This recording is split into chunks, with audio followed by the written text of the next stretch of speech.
지금 벌어지고 있는 그 탄핵 사태에 대해서 한 말씀을 보탠다면 이거는 사실은 그 대통령 중심제를 설계한 미국 건국의 아버지들이 제일 걱정했던 것이 바로 뭐냐면 다수의 폭정입니다. 숫자의 우위를 앞세워서 민주주의 제도를 부인하거나 무력화하는 거는 사실은 요 최근에는 정치학자들이 그것을 바로 신종 테러라고 얘기합니다. 과거의 테러가 폭력을 동원한 것이라면 이것이 바로 그러니까 이른바 그 트럼피즘, 트럼프를 둘러싼 미국 정치에서도 상당 부분 드러나고 있는 것이죠. 미디어 오늘 방통위원장님이 지금 논란의 핵심에 계세요. 어떠세요? 예, 뭐 그런 것 같습니다. 네. 본의 아니게 그렇게 됐습니다. 예. 취임한 지 석 달이 안 되셨는데 직무 수행 과정에서 헌법이나 법률 위반한 거 없으시죠? 뭐 거듭 말씀드렸지만 헌법이나 법률을 위반한 일은 전혀 없었다고 생각합니다. 네. 방통위원장은 가짜뉴스 심의를 강화한다고 말씀해 왔어요. 이거 방통위원장으로서 당연히 해야 되는 것 아닙니까? 예, 저도 뭐 의아한 것 중에 하나가 제가 만약에 가짜 뉴스를 단속하지 않겠다. 또 심지어 선거에 중대한 영향을 미치는 그런 가짜 뉴스를 방치했다면 저는 탄핵을 당해 마땅하다고 생각합니다. 그러나 단속을 하겠다는 걸 탄핵하는 거는 무슨 영문인지 곡절인지 이해하기가 좀 어렵습니다. 제가 바로 궁금한 게 그 부분이에요. 가짜 뉴스를 심의하고 엄단하는 것이 방통위원장의 역할인데 이걸 하겠다고 하니까 직무 못하게 탄핵시키겠다는 거거든요. 네. 가짜 뉴스 방치하면 안 되잖아요. 그리고 법적 근거들이 그 방통위 설치법부터 그 정보통신망법 그리고 밑에 시행령에 사실은 다 규정이 되어 있습니다. 예. 그리고 더 우리가 주목할 부분은요. 지난 3구 대통령 선거에서 희대의 가짜 뉴스를 통한 선거 공작이 잇따라서 시도됐고 확인됐다는 점 때문에 가짜 뉴스의 폐해가 국민들께 알려졌다는 겁니다.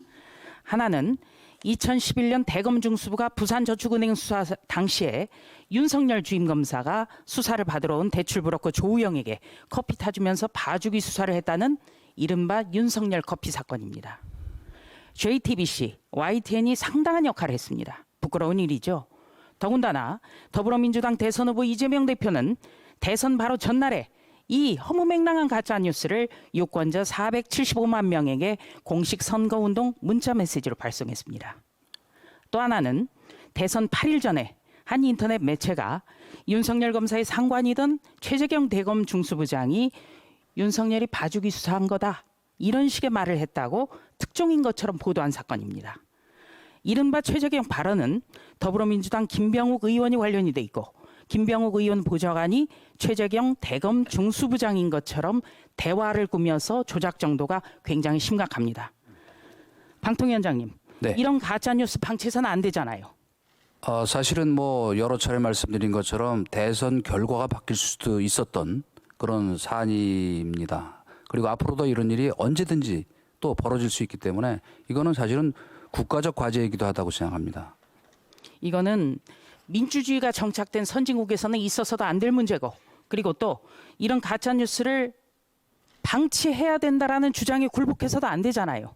이미 그 EU, 영국, 심지어 브라질 같은 나라에서도 이 같은 가짜 뉴스들을 그 법제화해서 규제하기 위한 입법들이 지금 속속 이어지고 있습니다. 네, 그러니까 우리는 거꾸로 가고 있군요. 어떻게 보면.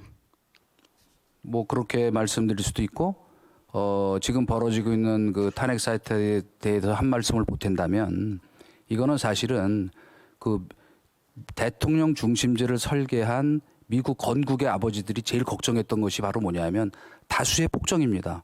숫자의 우위를 앞세워서 민주주의 제도를 부인하거나 무력화하는 거는 사실은 요 최근에는 정치학자들이 그것을 바로 신종 테러라고 얘기합니다. 과거의 테러가 폭력을 동원한 것이라면 이것이 바로 그러니까 이른바 그 트럼피즘, 트럼프를 둘러싼 미국 정치에서도 상당 부분 드러나고 있는 것이죠.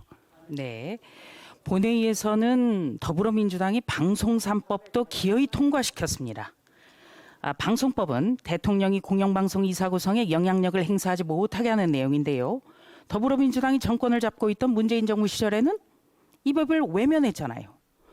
더불어민주당의 방송 중립, 더불어민주당의 이른바 방송 중립은 결과적으로 자기들 편드는 방송은 그대로 두고 조장하겠다 이런 거 아니겠습니까?